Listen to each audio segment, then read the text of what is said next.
ಅವರ ಗಂಡಿನ ನಾವೆಲ್ಲ ಬೆಳೆದಿರೋದು.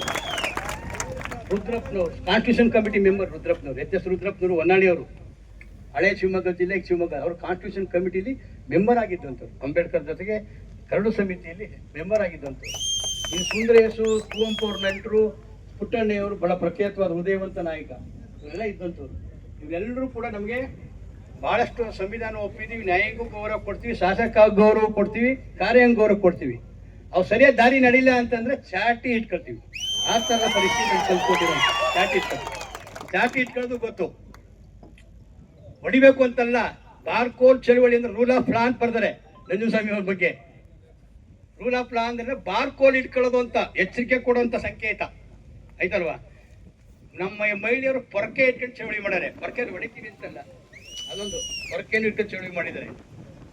ಉಗಿಯೋ ಜಲಡಿಕೆ ಹಾಕೊಂಡು ವಿಧಾನಸೌಧ ಗೋಡೆಗೆ ಉಗಿಯೋ ಅಂತ ಚಳುವಳಿ ಮಾಡಿದ್ವಿ ನಾವು ಅಲ್ವಾ. ನಿಜ ಅನ್ನೋದು ಬಹಳ ಚಳುವಳಿಯ ಮಾದರಿ. ಹೊಸ ಆಯಾಮಗಳನ್ನು ಕಲಿಬೇಕಲ್ಲ. ಹಳೆ ಆಯಾಮಗಳಲ್ಲಿ ಇನ್ನೂ ಹೊಸ ಆಯಾಮಗಳು ಯಾವುದು ಬರ್ದಂಗೆ ಹಳೆ ಆಯಾಮಗಳೇ ಅನುಸರಿಸುವಂತ ಚಳುವಳಿ ಮಾಡಿದ್ದೀವಿ. ಈಗಲೂ ನಿಮ್ಮ ಬಗ್ಗೆ ನಮ್ಗೆ ಗೌರವ ಇದೆ, ಇಲ್ಲ ಅಂತಲ್ಲ. ನಿಮ್ಗೊಂದು ಮಿತಿಗಳಿವೆ, ನಮ್ಗೆ ಅರ್ಥವಾಗ್ತದೆ. ನೀವು ಕಾನೂನು ಹೇಳಿ, ನಿಮ್ಮಲ್ಲಿ ನಮಗೆ ವಿಶ್ವಾಸ ಹೋಗಿದೆ, ಸರ್ಕಾರದ ಮೇಲೆ ನಿಮ್ಮ ಮೇಲೆ ವಿಶ್ವಾಸ ಆಗಿದೆ. ವಿಳಂಬ ಆಗೋದ್ರಲ್ಲಿ ನಿಮ್ಮ ಮನಸ್ಸು ಒಳ್ಳೇದಿರ್ಬೋದು ಅಥವಾ ನಿಮ್ಮ ಮೇಲೆ ಯಾವ ಒತ್ತಡ ಇದೆ ನಮಗೆ ಗೊತ್ತಿಲ್ಲ, ವಿಶ್ವಾಸವಾಗಿದೆ. ನಿಮಗೆ ಸರ್ಕಾರಕ್ಕೆ ಒಂದು ಮನವಿ ಕೊಡ್ತೀವಿ, ತಗೊಂಡು ನೀವು